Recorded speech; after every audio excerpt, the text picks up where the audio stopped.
Hey, Mike. Yeah, what's going on? Hey, have you ever heard of turbo debt? No, what is that? Something to get me into debt faster? No, turbo debt is not to get you in debt faster. It's to help you get out of debt. Do you have over $10,000 in credit card, personal loans, medical, or payday loans? Of course I have debt. That's the American way. Au contraire, mon frere.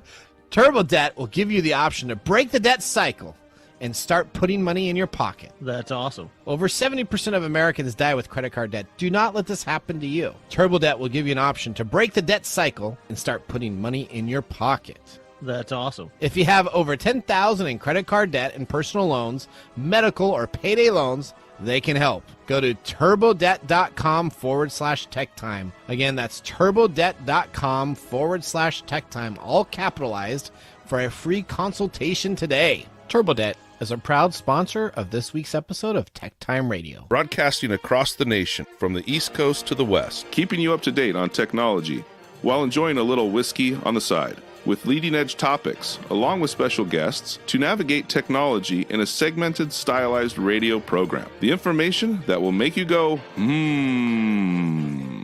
Pull up a seat, raise a glass with our hosts as we spend the next hour talking about technology for the common person. Welcome to TechTime Radio with Nathan Mumm. Welcome to Tech Time with Nathan Mumm, the show that makes you go, Technology News of the Week, the show for the everyday person talking about technology, broadcasting across the nation with insightful segments on subjects weeks ahead of the mainstream media. We welcome our radio audience of 35 million listeners to an hour of insightful technology news. Each week, our show covers the weekly top technology subjects without a political agenda. We verify the facts, and we do it with a sense of humor in less than 60 minutes. And of course, a little whiskey on the side. We live stream during our show on 5 of the most popular platforms, including YouTube, Twitch.tv, Twitter, Facebook, and LinkedIn. We encourage you to visit us online at techtimeradio.com and be a Patreon supporter at patreon.com/TechTime Radio. I'm Nathan Mumm, your host with a technologist with 30 years of technology expertise, working for Fortune 500 companies across the country. My co-host here, Mike Corday, is an award-winning author, originally from Arizona. Mike's a human behavior expert living in the Seattle area with a master's degree in forensic psychology. Mike is here to keep me from geeking out while providing insight into human behavior and how it interacts with technology. We're two friends from different backgrounds. We have Mark Gregoire in here studio today also to enjoy our whiskey and tell us all about it. We're excited. So I guess we're three friends from different backgrounds, but bring the best technology show possible every week for our family, friends, and fans to enjoy. Welcome, everyone. Let's start today's show. Now on today's show. All right, today on Tech Time with Nathan Mumm, can AI change the world of music? Mike explores what DJs and producers think regarding the trend in AI music. And then Microsoft is charging for its AI Copilot. Will this work? We're going to discuss that on the Nathan Nugget. And, of course, Twitter has lost nearly half of its advertising revenue since Elon Musk took over. I wonder who's going to be leading our technology fail of the week this week. Then we're going to be talking about the bionic eye, and could that restore vision? We have our fascinating CRISPR story that we're going to be talking about, and an update from James Riddle on all of our medical technology expertise information. And what is it with the explosion of emojis? We're going to be talking about that also. In addition, of course, we have our Mike's Mesmerizing Moment, our technology fail of the week, and a Nathan Nugget. We also have our pick of the day whiskey tasting during the commercials to see if our selected whiskey pick gets 0, 1, or 2 thumbs up at the end of the show. So sit back, raise a glass, and welcome to Tech Time with Nathan Mumm. Now it's time for the latest headlines in the world of technology. Here are our top technology stories of the week. All right, story number 1. Hollywood actors are striking for the first time in 43 years, bringing the American movie and television business industry to a halt, partly over the impact of artificial intelligence. Let's go to ABC and Will Carl as he explains the AI concern. Hollywood actors are on strike for the first time in 43 years. Among other things, SAG-AFTRA, the largest actors union in the country, is demanding protections from artificial intelligence. Will, how is AI being used in Hollywood now, and what are some of the union's concerns when it comes to AI? Well, good morning, Diane. Hollywood is just like the rest of the United States, the rest of the world, where it's a bit of the Wild West when it comes to AI. The technology is being used in movies right now. You may not even realize it. Take Indiana Jones, for instance. You see Harrison Ford, he's 80. You see him at 80, but you also see a young Harrison Ford. That's AI technology being used right now. Of course, that's with Harrison Ford's permission. The big concern is actors' likenesses being used without their permission. SAG-AFTRA came out yesterday and they said that one of the big issues with this strike is when it comes to background actors, the actors who are walking in the street behind the characters that you love, Diane. All right, Will Carr in Hollywood. Will, thank you. All right, we got Duncan Crabtree Ireland, the chief negotiator for the SAG-AFTRA union, criticizing the producers for their proposal to use AI so far. He says the studios have asked for the ability to scan the faces of background artists for the payment of one day's work, and then they'll be able to use their likeness for the rest of eternity in any project they want with no consent and no compensation.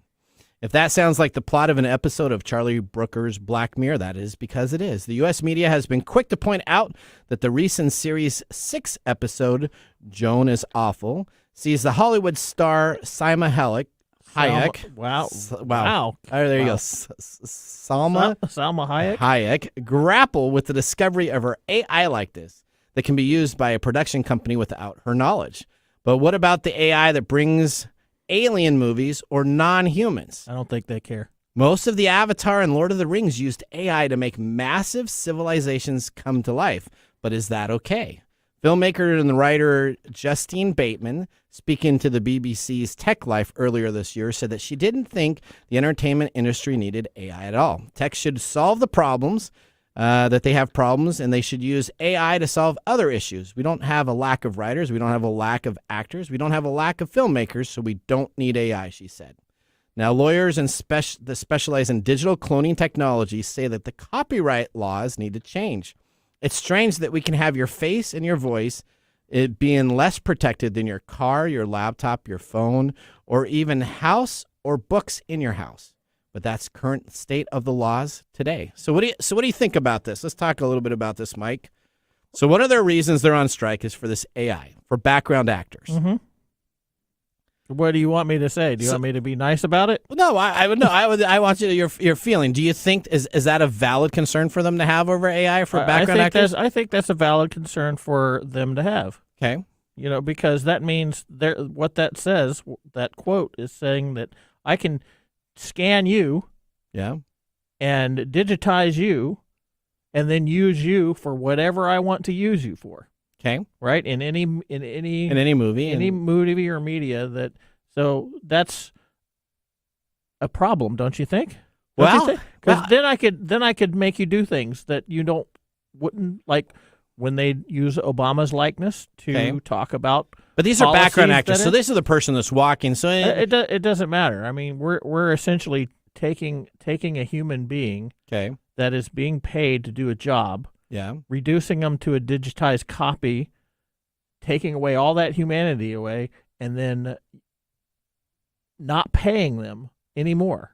Okay, so let's talk about the Lord of the Rings, right? So they called CGI, but essentially it's the same AI process for their big, large battles. Well, that's different because they're not using identifiable human beings. Okay, so do we stop at humans? So you can do aliens, you can do orcs, you can do non-human items, and we're okay with duplicating those. But then if we duplicate essentially humans, because Avatar, is that considered a human or not a human? Because they have a different race, so they get away with it by not doing it. Any and all of this stuff has to come down to consent issues. Okay, with whoever is providing their digital DNA, to the process.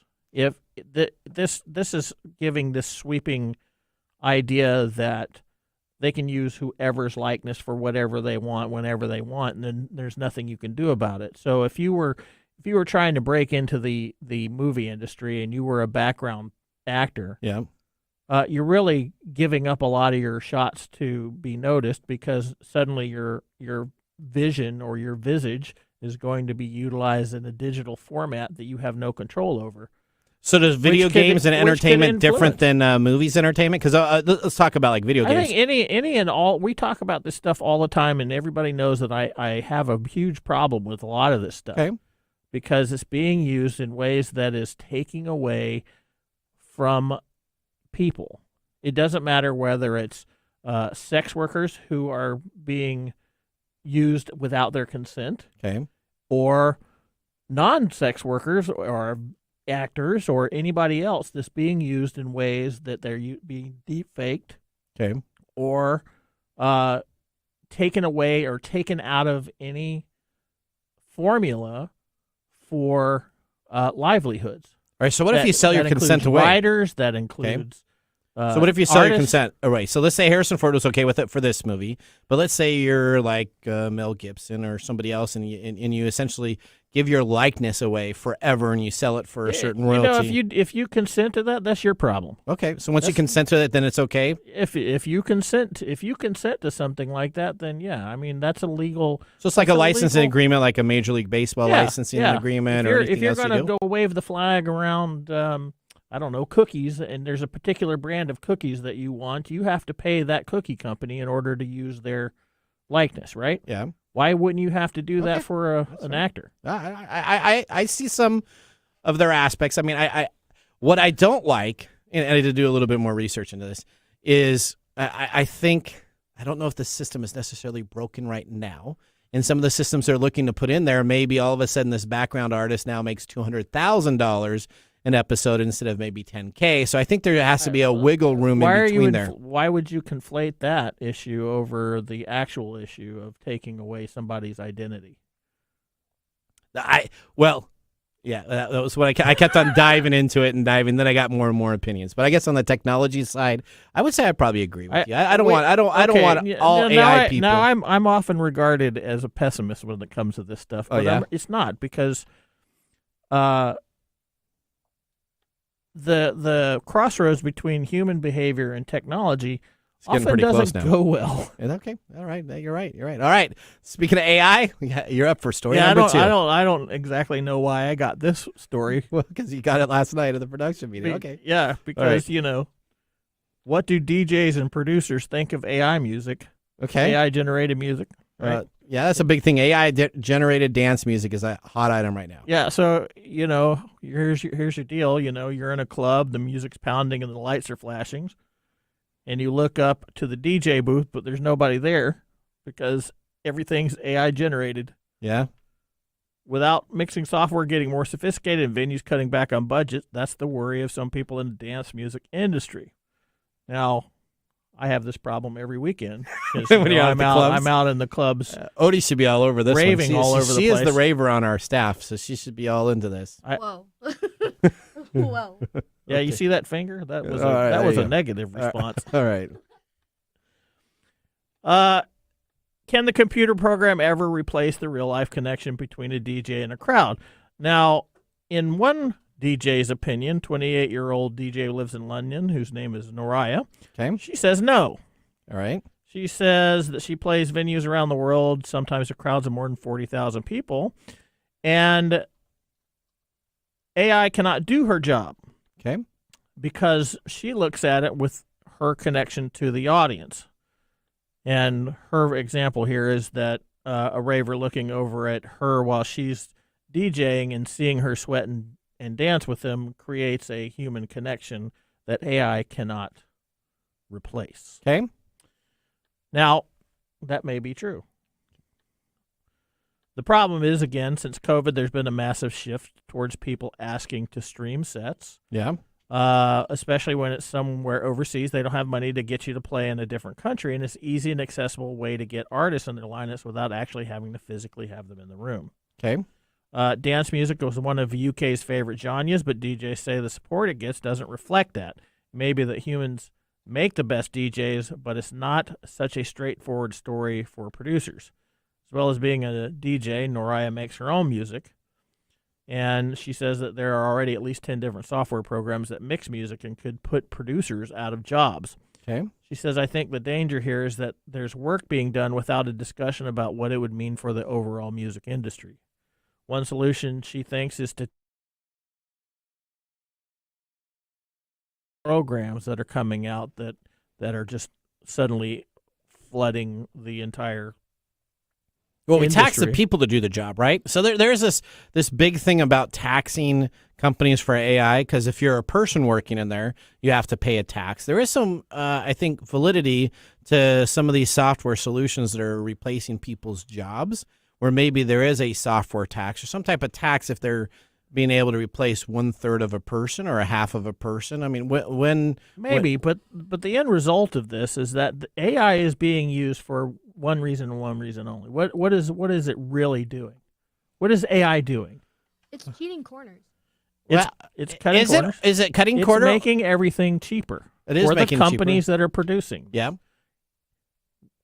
Unless you're an AI software about developer, then it's making it more expensive. Well, yeah, but I don't think that really compares to all the people they're putting out of work. Okay. Right? You got somebody who's being paid 6 figures a year to figure out all these algorithms to put 80,000 people out of a job. That really seems a little underhanded. So what was the conclusion with between the producers and the DJs? I don't think there's a conclusion. This is something that is like a tide. It's coming in. We can't hold it back with a broom, and we're going to see this over and over and over again. Okay. We're seeing it. Why are we talking about the actors union? Well, I mean, this is one of their biggest. Why is today the AI show? Well, I don't know, because it is. Because are you ready for story number 3? Yeah, because guess what? It's about more AI. Yeah, Google's Bard AI chatbot now supports over 40 languages. Let's visit reporter Sam Whitvin and the new expansion for Google in the AI arms race versus ChatGPT. Google has rolled out a bunch of big update for this is basically Bard, one, getting access to a lot more languages, or people being able to use it in a lot more languages, and 2, being rolled out to a lot of new places. So it's now available in 40 languages. Another thing that they've basically done is they've allowed you to be able to get those languages spoken to you as well. So Google has very extensive TTS system with the WaveNet voices and even some of the new SoundStorm voices. But you're able now to go in and get something generated in a different language and have that spoken to you in that language as well. All right, so this is a pretty big expansion in the AI. 2 months after chatbot Bard was released at the Google I/O 2023 event, Google has made Bard, the AI chatbot, available for public in May during their launch, but it was only available in English, Japanese, and Korean to start. They did promise that it'd have more, and now, 2 months later, the tech giant has competed and surpassed ChatGPT with 40 total languages. But Bard has also a new feature, as we were talking about there, the localization and the ability to have vocals repeat the information back to you. So now you have a chatbot, be it with ChatGPT, that you have to type into with the keyboard. It doesn't talk to you. With Bard, you can now implement some of their new technology, and software developers are jumping all over this to have a conversation with the AI back and forth. Okay. Seriously. Yeah? Okay. Okay, yeah. Does this take into account local dialects and other morphology? They say they have been. They say that has been. That has been taken care of, so they have the local dialects of all 40 of these languages there. All right. Well, there you go. Is that it? Is that all we're going to talk about? That's it? That was just over with. Yeah, well, that ends our top technology stories of the week. Yay, ChatGPT. There's no other real sidebars. They just have 40 languages that they're doing right now. All right. That ends I really enjoy the little clip that you played that had all this pleasant music and how awesome everything is for Bard. Well, I haven't given Bard a lot of talk, so we're giving Bard a little bit of time here. Well, that ends our technology stories of the week. Moving on, we have James Riddle, our medical expert, joining us for our next segment. You will not want to miss this, because we will be talking about AI in the medical field too. You're listening to Tech Time with Nathan Mumm. We'll be back after this commercial break. I need a drink. Hello, listeners. We're excited here at TechTime Radio, aren't we, Mike? Oh, no. We have an announcement to make. We are so excited to be a part of the new launch of iTalk Radio Live, the internet 24/7 streaming service. You will still be able to listen to us live here at Kixie 880 and KKNW and all of our affiliate stations, but you'll be able to listen to us at 8 a.m. Monday, Tuesday, Wednesday, Thursday, and Friday now. We look forward to this new opportunity to provide you TechTime Radio every weekday. And again, you can always catch us online at techtimeradio.com.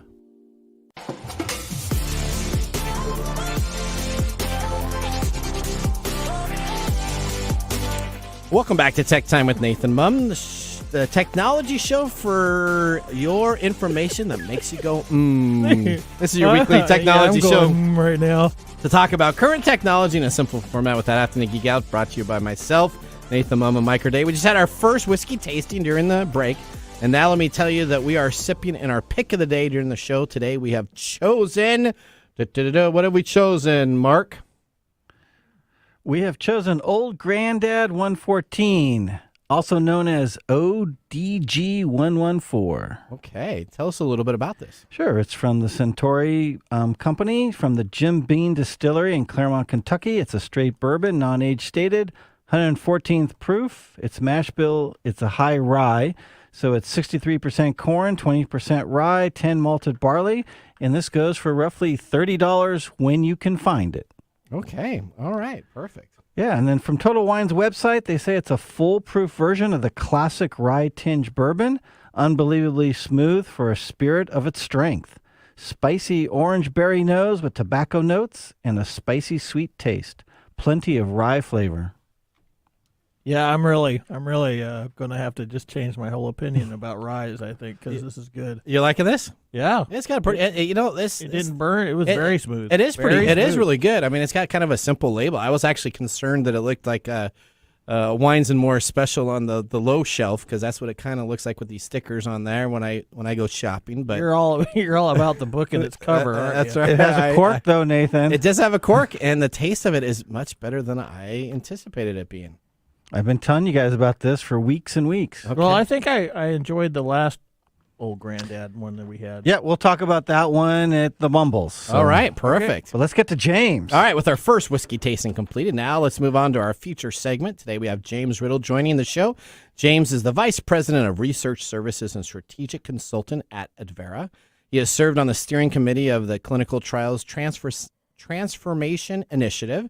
He's also served as a site visitor for the Association of Accreditation of Human Research Protection Programs. James, an advocate for responsibility in medicine and research, but we know him as our TechTime medical and research expert. Let's get ready to start our Comcast video stream now. Welcome to the segment we call Ask the Experts, with our TechTime Radio expert, James Riddle. James, welcome James. to the show today. How are you doing, sir? I am just concerned if we start talking about AI generating scotch, that's the end. That's the next phase of AI domination. Don't you know that?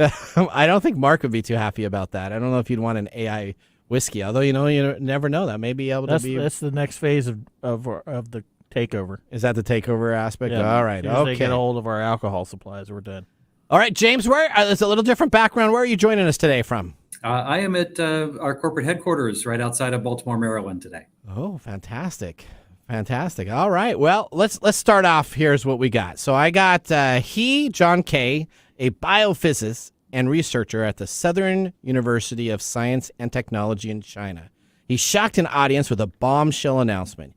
He had created the first gene-edited babies, twin girls born from embryos where he modified using the gene editing technique CRISPR.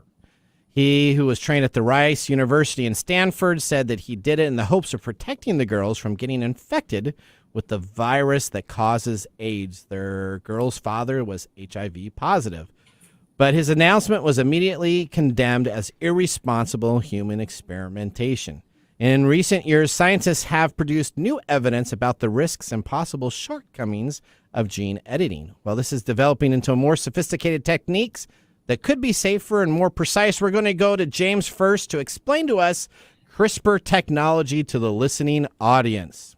Yeah, so things have changed a bit since this was first came out. But CRISPR is a way to basically fix a gene defect. So if you think about people who have Down syndrome or some other kind of macular degeneration or a gene defect that causes muscular dystrophy, et cetera, that's caused by a defect in one of your genes. And CRISPR has been developed so it can go in. Everybody remembers from high school biology the double helix. They'll take that double helix in your DNA, break it apart, shift it, put it back together. Gene fixed. So if you're on the receiving end of a gene therapy or an edited gene therapy treatment, this is wonderful technology. If you are, there's folks who are concerned about what else you could do with it because you can edit people's genes. Are we going to create designer babies? Could you use it as a bioweapon, for instance? There's all manner of concern. But as far as a medical technology, it has come a long way. There's a number of FDA-approved gene therapies out in the marketplace already that will fix single defect gene issues inside a human body. And folks who have these genetic disorders are getting cures that previously either would kill you or you'd have to be treated for the rest of your life. Wow. Okay, and then we've talked about CRISPR before. So for everybody in the listening audience, James talked about this almost, I think, 2 years ago because we were on year 4 of our we've show. Talked about it in like depth in yeah, we're like mastodons. Yep, and all these other creations. So thinking about this, is the debate among scientists right now, is it shifting on how you edit the genome safely, or is it still really kind of up in the air on if CRISPR should be in use? So what is in the industry right now? How's that going with the scientists? Current state of the industry is that there's a lot of large pharmaceutical companies that are pursuing gene therapy treatments. It's becoming more and more common. I think it's been generally accepted as a safe technology to be able to use CRISPR, or there's other gene editing technologies that are out on the marketplace now to provide gene editing. And sometimes it hasn't hit mainstream, but it certainly is the wave of the future, that if you can take a previous... Well, ultimately, this calls into question what the term defect mean, doesn't it? I mean, that's... Well, yeah, and that is the underlying issue, is what you consider a defect might not be what I consider a defect, and certainly what some other societies around the world might consider a defect. So does that mean that doctors will be in utero genetically manipulating embryos or fetuses before they're born? Or are you going to genetically manipulate embryos before they're implanted to be able to make sure that there isn't some issue with, predisposition to having some incurable genetic disorder once the person is born? So, I mean, there's definitely concerns. It's a broad topic. It's not one that's settled. And there's large ethical debates about how much we should really be tinkering with the human genome. Unlike a regular drug, you take a drug and you pee it out or poop it out over time, gene edits are permanent. And particularly if those gene edits go wrong and then they pass to your offspring, you could have a replicating genetic dysfunction that's been introduced into the human population. Right. Those are all serious ethical issues that need to be considered. Great. Okay, moving on. Let's next question. Think of a person just outside the surgery room, standing in jeans and a black hoodie, cradling a laptop in his arm. The presentation of his screen shows a small device about the size of a penny attached to a thin tail of wiring. It's a device he hopes can restore a critical sense and help the blind see again. It doesn't look like much, but it's a miniature city of the electronics attached to the micro LED display, just 2 millimeters square. But The owner and creator, Max Haddock, the CEO of Science Corp, is ready to show his life's work. The prosthetic he's showing off is known as the Science Eye, and once it's been proven safe and effective, it will be implanted on top inside the eyeball of a human patient suffering from the disease where the eye's light sensing cells have died. To explain more on this, James, how does the regular human eye work before we go and talk about this bionic eye version that we have available? Bionic? Yeah. So if you think about your regular human eyeball, light comes in through the front and it hits some specialized cells in the back of your eye, and electrical impulses are sent to your brain, which your brain then interprets what's going on around you. And as everybody has been seen, like from an illusion or one of those cool pictures that if you stare at it long enough, you're supposed to be able to see something in the picture. I can never see anything. I can never see them either. Like the sub picture of the bird inside of that. You got to diffuse your gaze. Is that what it is? Diffuse your gaze. Have a couple more shots of the whiskey, and then maybe you can see. I can diffuse my gaze all day long with shots of whiskey. There you go. But the human brain interprets those light signals that are hitting the back of your eyeball and tells your brain to interpret what it's seeing around you. And some people's eyeballs work better than others. Some are colorblind. Some are can only see, or fuzzy if your lens is broken. Some people can't see at all. And so this bionic implant is designed to help people who have a certain defect in the way that the light hits the back of the eye. So it's intercepting the light and transferring that into electrical signals that your brain can then understand as the equivalent of seeing. But it's super cool. I mean, when you think about the level of technology that's necessary in order to interpret as something as complicated as sight. You see colors, you see 3 dimensions, you can see different things, and then your brain just naturally knows that if you see that nice red tie that Mike is wearing, that's a tie and it's red. At least it looks red from my perspective. Sure. Somebody else might look at it and think it's a green tie because that's how their brain interprets the color signals that are hitting the back of their lens. So you can. Go ahead. Sorry. Yeah, I was just going to say you can really amp up the level of sensitivity that's being sent to your brain with this device, and I think that's the coolest part about it, is that you can not only fix people's vision, you can actually improve it. And improve so it. You could go from 20/20 to enhanced versions of that? I'm curious to know whether this stuff mimics the rods and cones that are part of your eye structure, or it bypasses that and creates direct implant or inputs. Yeah, so that wasn't entirely clear. The article didn't go into that level of depth on the exact interaction of how this device is working. I mean, they're still in preclinical animal trials at this point. Okay. They'll have to disclose a lot more as they get along, but you could imagine that's how it works exactly is something that the company might want to keep pretty close to the vest.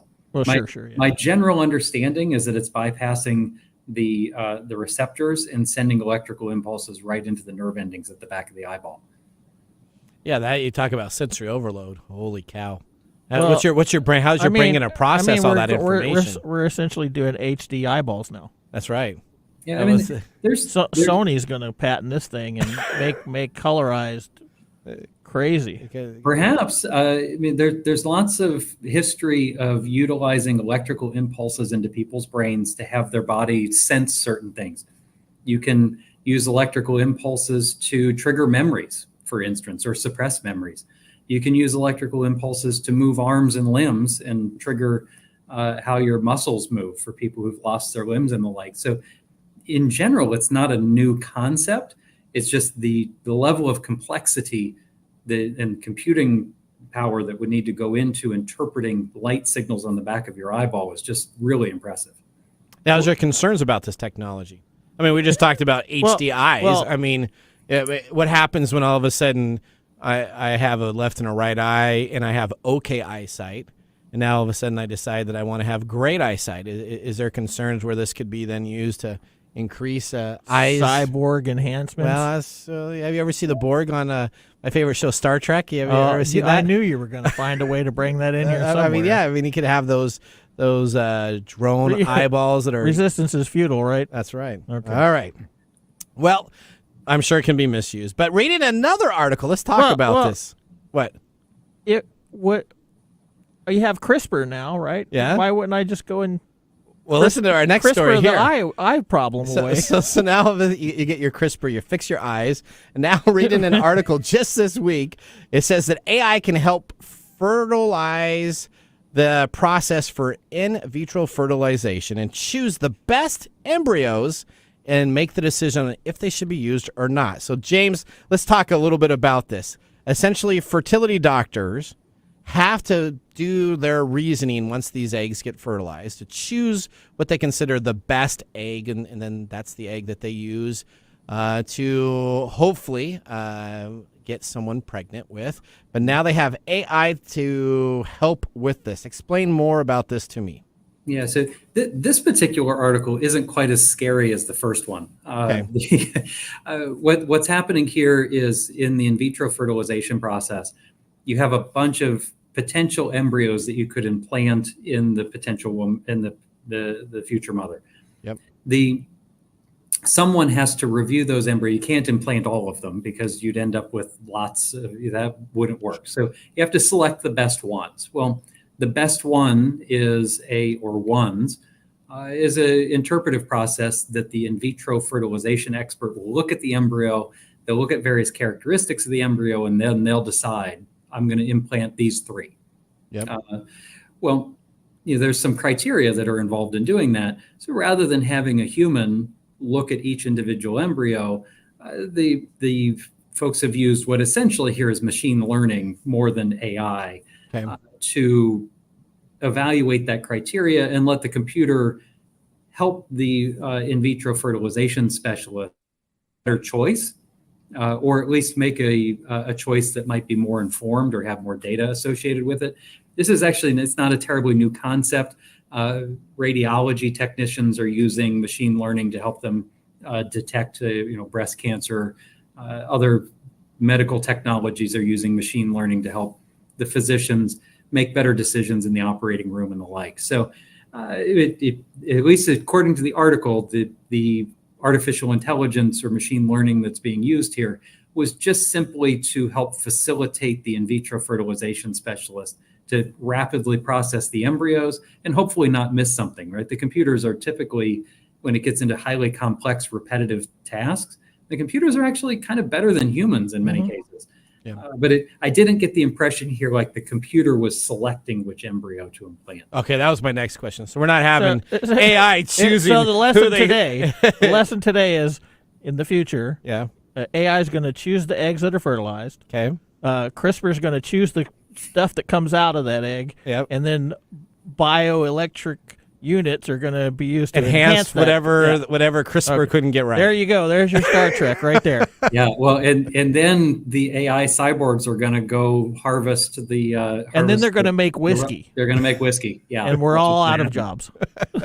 All right. Jason, is there any other breaking news items that you want to share with us that's going on in the technology aspect for the healthcare industry that we did not cover on these articles so far? Yeah, I think that probably the most interesting thing just in the last couple of months is that the U.S. Food and Drug Administration has approved multiple new gene therapy treatments for sickle cell, as well as for it's an AMD, it's a muscular dystrophy kind of a disease condition, and these are one-time curative treatments, not long-term, let's treat the condition. These are going to be the wave of the future.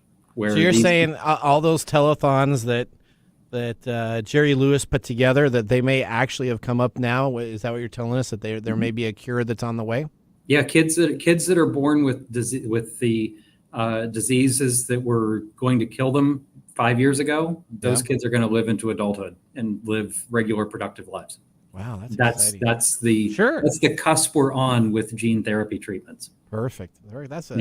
Unfortunately, it won't fix the folks' eyeballs who've had the cells deteriorate because the cell can't be changed by CRISPR. It's already gone. Gotcha. Oh, well, that's a bummer. There you go. There we go on a down note. There you go. All right. So, thank you so much, for joining us, James. We got to have you back on in a month, so we'll get back on your busy schedule. Thank you so much for joining us remotely today. Talk more about dinosaurs. There you go. All right. Thank you, James. That was a great segment. We thank James for being a part of the show. Only on TechTime Radio can get your technology news on the science of tomorrow with the technology of today. That ends our segment, Ask the Expert. Up next, we have This Week in Technology, so now would be a great time to enjoy a little whiskey on the side. We'll see you after this break.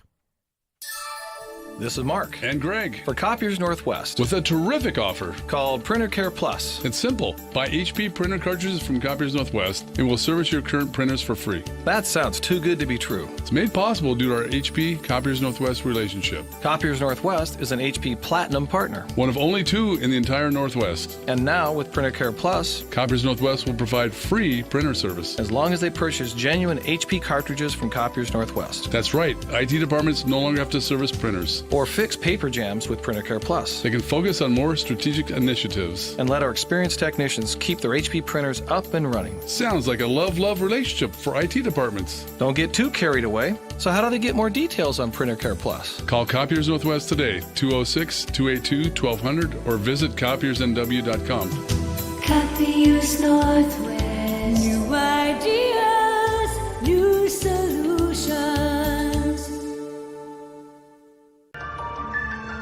And now, let's look back at this week in technology. All right, looking back to July 17th, 2014. That was yesterday. It's July 17th. But 2014, do you know what it's considered? It's considered World Emoji Day. That's right. Jeremy Burge, the founder of Emojipedia, created World Emoji Day, a celebration of emojis.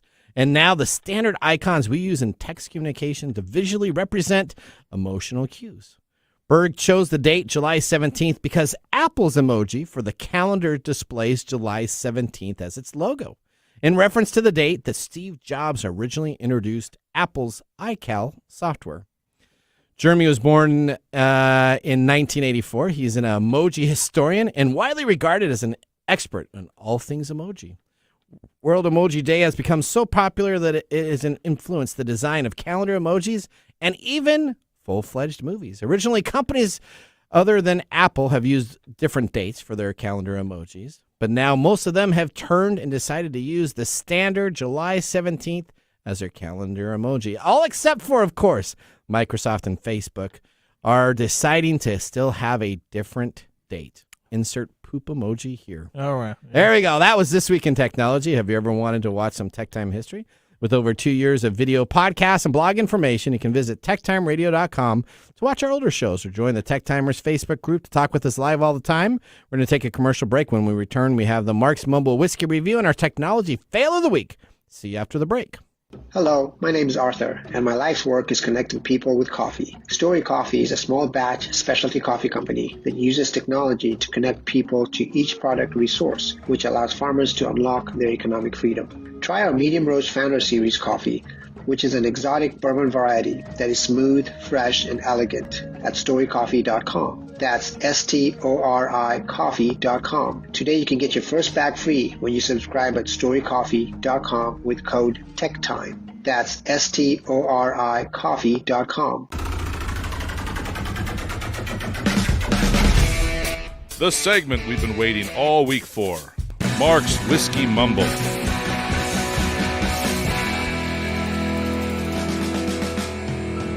All right, buddy, what do we got? Well, gentlemen, what are we celebrating today, Nathan? Well, we're not celebrating Emoji Day because that was yesterday. No, what are we celebrating? Well, we're celebrating whiskey. I don't know, donuts?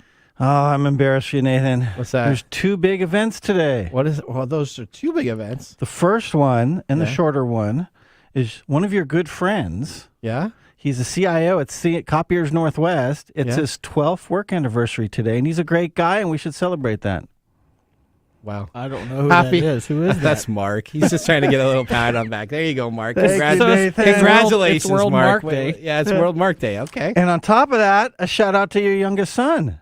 Yeah? It's National Patent Day. Oh, okay. It's National Peyton Yes. Day. All right. Okay. Peyton is a common gender-neutral first name. It's said to have Irish and English origins. Peyton means a fighting man's estate. So this is actually it's not a Mark made-up day. No. It's Nathan's son's actual National name Peyton? day. Yes. Well, you know what? Did you name him on this day? I did not name him on this day. I did not name him, but I did name him after Peyton Manning, the football player, though. Yeah, that's not a surprise. I tell that to him all the time. He's very disappointed. But I'm I'm sure like, he that's, is. That's all right. That's the way it goes. At least his never mind. At least his godfather's name right. Won 2 Super Bowls, so that's a pretty big thing to do. I would hate to name him after Godfather, huh? Well, his unknown godfather. Yeah, okay. That's right. We're really getting into some really interesting stuff here. Okay, all right. You want to? All right, tell us a little bit more about the whiskey. All though. right, so as we transition to the whiskey, let us contemplate. Yeah. With Peyton now moving out and growing up, it may not be long before Nathan is an old granddad. Oh, yeah, it'll be a little bit longer than I think, but okay, I hope so. So today we're drinking Old Grandad 114. Ooh. It's one of the U.S. Old Grandad, the whole brand, is one of the USA's 10 best-selling straight whiskeys. Now, 11 episodes ago, we did OGD at 80 proof. We learned that was good for those getting into bourbon and as a cocktail mixer. Okay. But most bourbon drinkers lean towards the 100 or the 114 proof, and the 114 is my personal pick, and it's usually on my bar. And the reason why is because the 114 is a flurry of flavors, and the 114 proof provides that warm Kentucky hug, but not overbearing. And at $30, there's very few bourbons that can give you that kind of robust flavor. Now, you might be fooled into thinking the only difference between 114, 100, and 80 proof versions was the proof. Au contraire, mon frère. All right. Okay, tell us more. Okay, Bart. Give us some more info. Oh, it's exciting. Now, while they all do share the same exact mash bills, the similarities end there. OGD 114 is actually distilled at a lower proof than the other. So it goes into the barrel at roughly 110 versus 127 proof. What that means is when it is finally bottled, they don't cut it with water, while the other ones cut with a lot more water to get down to the lower proof, which brings their flavors down, and the 114 keeps the intense flavor up. So that's why 114 is for me. Now, Nathan and Mike may need a lower 100 proof for their delicate palates, but we will see. Okay. Well, I'll tell you, this is pretty good, actually. Did you say I have a delicate palate? He did. Well, you know what? Mark, thank you for that mumble. Whiskey and technology is a great pairing, just like the pairing of Cheech and Chong. Right, Mike? Oh, yeah. How much time do you spend trying to find these little tidbits? All right, well, let's get ready for our Technology Fail of the Week, brought to you by Elite Executive Service, technology experts to help you out of a technology fail. We are out of time. Congratulations. You're a failure. Oh. I failed, did I? Yes. Did I? Yes. Did I? Yes. All right, well, this week's technology fail comes to us from Twitter. Twitter has lost nearly half of its advertising revenue since Elon Musk took over. Twitter has lost more than $44 billion since last October. Its owner revealed, of course, on a tweet. He said the company has not seen an increase in sales, but it's expected in June that he needs to add a little bit more promising for this upcoming month. Mr. Musk said that he got rid of course, Twitter's 7,500 staff in half when he took over. He isn't concerned with the Threads, now has 150 million users. That's their competitor that's being launched by Facebook. But Twitter is okay because Musk says that he's going to focus on putting his time into making sure ad revenue increases and that they can reach positive cash flow before they do anything else at this time. Now, many investors, including Lucy Kowitz from JM Fin, the financial company, along with other experts, are saying that they do believe Musk will be able to turn around Twitter around, but it's going to take a lot longer before they are able to be a positive cash flow company. I think they should turn around Twitter around. I think that, it's very interesting. It's going to be very interesting. And Elon did something that a lot of other people haven't done at this point. A lot of these software companies have this revenue projection that they have, and then they spend way more than they actually produce on their overall revenue, but their company value is worth X billion dollars, so they take out loans against that. His job is what he says he's going to be doing is making sure that Twitter can be a positive cash flow, kind of like Reddit and kind of these other companies where they need to now start making money on their platforms they have. Otherwise, their platforms can no longer be financed. So there you go. Yeah. So can he do it by tweeting out all the bad news? Well, he just I guess. That's one thing I got to say about him is that he doesn't parse words a lot of time. He'll just say whatever's on his mind. He does, and even if it negatively affects his companies. If he wants to put it out there, he says, "Hey, we got to make some money now, so that's what we're going to do." Then he'll just kind of do that right there. All right. Well, I think you know what? I think we should go right now into our Mike's mesmerizing moment. What do you think, Mike? Are you going to be mesmerized? Sure. I'm mesmerizing all the time. All right, let's move into there. This is Mike's mesmerizing moment, presented by Story Coffee. Visit storycoffee.com. All right, so we're talking about this AI. Yeah, are you going to ask me a question? Yeah, and this implants. If you went into your doctor and they said they can increase your eyes or they can increase your knees, because I know that you have a little bit of a knee problem, with an AI type of solution instead of a standard surgery, and have computers hooked up to your brain so that your brain is processing electronics, would you do that? That's a really hard question to answer. Well, that's why I asked it. All right, why are you asking me that? Because it's your mesmerizing moment. I mean, wouldn't you, if AI could take care of all the stuff that old age is taking from you, would you do that? Well, I know my answer would be yes, absolutely. Because I mean that's a hard thing to say no to. If I could walk into my doctor and say, "Hey, we got these bio implants that uses AI, and it's going to reconstruct your joints and it's going to make your eyesight better and all this other stuff. What do you think?" I'd be like, "Yeah, sign me up. Sign me up." Okay, all right, well, that's good. Is that something I should do? I guess that would be. Well, I'm asking. You're your own. You're your own judge and jury on this. That's so I'm just asking you. The question is it something that you should do? Well, I just asked you, would you do it? You said yes. I said that would be a hard question to answer because my first impulse would be to say yes. Okay. Because then I every time I have to go up my stairs at my apartment, I have to have that conversation. Yeah. Right? Yeah. Oh, man, I wish my knees were a little bit better. I had them. I wish I had them. Yeah. Okay. Well, there you go. I don't know. So your answer is yes then. I'm taking that as a yes. Okay, you take that as a yes. We don't have to get into the finer points of all the ethical concerns. Well, that's your decision to make. And human proclivities about getting older, and all of a sudden you're sitting on your chair and your knee starts going up and down when you get hacked into, and it looks like you're running in space. And that's one of those conversations. Is it hackable? Yeah, I try to figure out a way to hack it as much as I could from home. I'd be like, Mike, how you doing? All of a sudden, I'm just. I think, as far as human behavior is concerned and human needs and things, I think that would probably be a very well used technology if that happens. Okay. All right. But just figure out how to pay for it. That's the next question. That's the next question. All right, let's move on to the Nathan Nugget. This is your Nugget of the Week.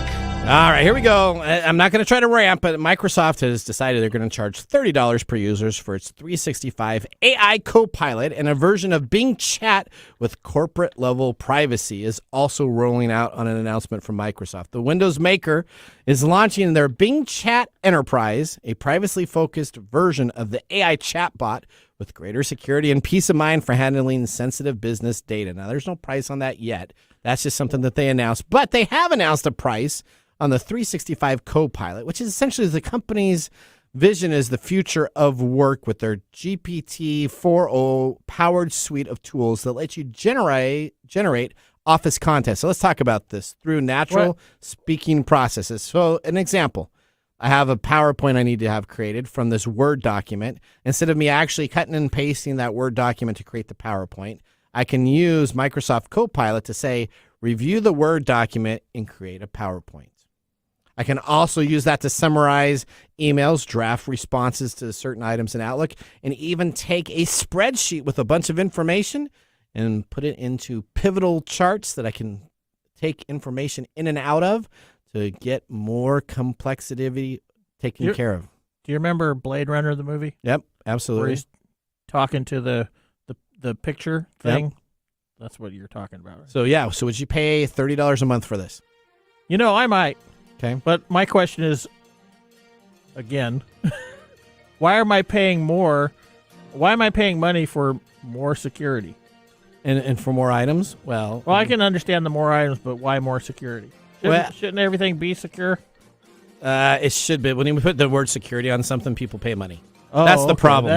That's the marketing buzz. You go to any C-level person and say, "Hey, this can help you be more secure." That's exactly it's right. Like boom. That's engaging the human nervous system. That's right. All right. Well, let's move to our pick of the day, whiskey tasting. And now our pick of the day for our whiskey tastings. Let's see what bubbles to the top. Why am I feeling rushed? All right, here we go. What do we got here, Mark? What's our whiskey? We are drinking Old Grandad 114th proof. It's $30, a high rye bourbon. A little shout out to Tobias, who found this in Portland and brought it back up for me. I'm giving it an absolute thumbs up. Why? I like the taste was good. Oh, okay. What are you going to give it? I give it a thumbs up. I really enjoy this. Mark, what do you say? It's always on my shelf. This is a great one to sip on and make cocktails. All right, see you next week. The science of tomorrow starts with the technology of today. Thanks Bye-bye. For joining us on TechTime Radio. We hope that you had a chance to have that moment today in technology. The fun doesn't stop there. We recommend that you go to techtimeradio.com and join our fan list for the most important aspect of staying connected and winning some really great monthly prizes. We also have a few other ways to stay connected, including subscribing to our podcast on any podcast service, from Apple to Google and everything in between. We're also on YouTube, so check us out on youtube.com/TechTimeRadio, all one word. We hope you enjoyed the show as much as we did making it for you. From all of us at TechTime Radio, remember, Mumm's the word. Have a safe and fantastic week.